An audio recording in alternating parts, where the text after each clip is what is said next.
aprender com as histórias? Essa que é a questão. Como que a gente vai aprender? Então, como aprender com as histórias? Essa é a grande questão.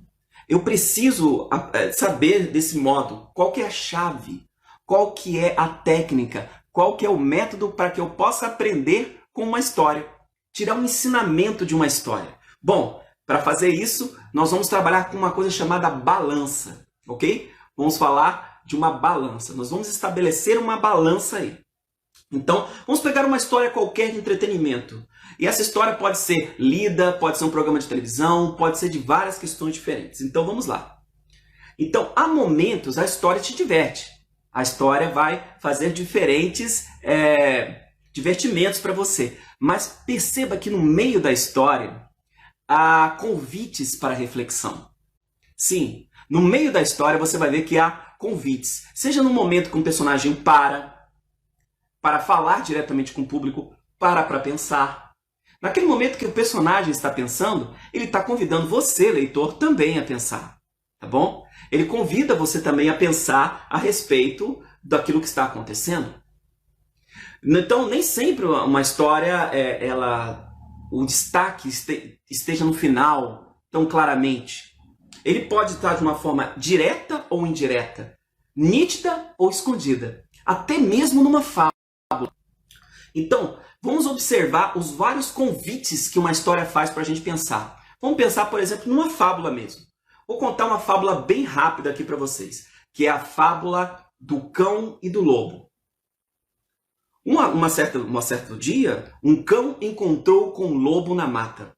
O lobo virou para o cão e falou: "Nossa, meu amigo, você está muito gordo, muito bonito, os seus pelos estão muito saudáveis, o que tem feito da vida?"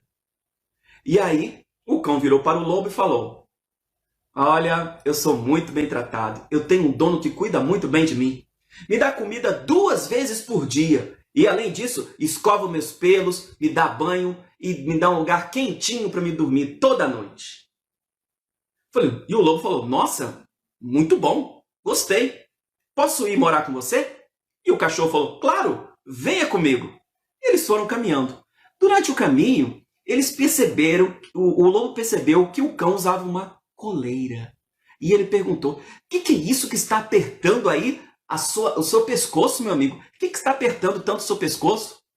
Aí o cachorro falou: "Ah, isso aí é uma coleira. Uma coleira que meu dono colocou em mim. Mas como funciona isso? Para que serve isso?" "Bom, a coleira funciona assim. De noite, o meu dono me prende.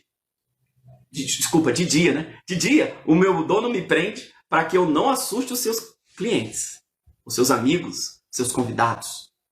E à noite ele me solta para que eu possa latir e proteger a sua casa." Nesse momento, o lobo pensou e falou assim: "Peraí." Olhou para o cachorro e falou: "Tchau, amigo, vou voltar para a mata. Eu prefiro a minha liberdade do que a sua fartura." A pergunta que eu faço, meus amigos, é: vocês percebem os convites para reflexão dentro dessa história? Vocês estão percebendo os convites para reflexão? Veja bem, o convite para reflexão não precisa estar na moral. Quando o lobo conversou com o cordeiro, ali já havia um convite para reflexão.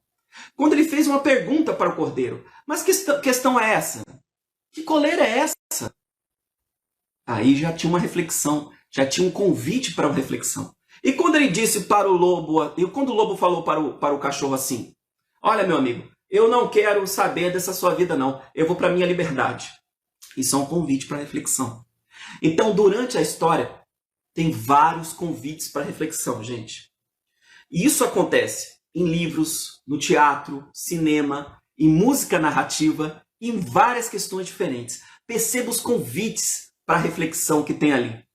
Né? A gente percebe que às vezes são mínimos. Claro, vocês vão perceber em alguns filmes que vocês assistem, por exemplo, que há poucos convites para reflexão.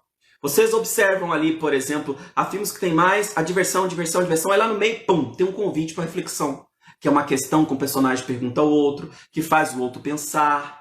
Quando o personagem vira para cima e coloca um pensamento, ali ele está convidando.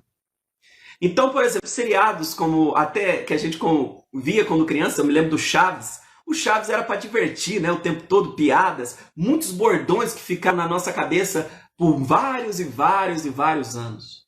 Mas há alguns episódios do Chaves em que eles convidam a gente a refletir.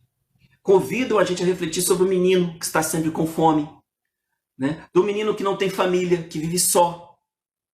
Há alguns, poucos, não tem muitos não, mas há alguns episódios que eles fazem esses convites pra gente. Por que eles não fazem muito? Porque como é um seriado mais de comédia, isso seria um convite um pouco emotivo demais, talvez se tornasse um pouco melancólico, e o seriado é de comédia. Mas, por exemplo, vocês aí que estão assistindo, vocês viram aquele seriado Todo Mundo Odeia o Chris? Já viram esse seriado Todo Mundo Odeia o Chris? Vocês viram aí, né?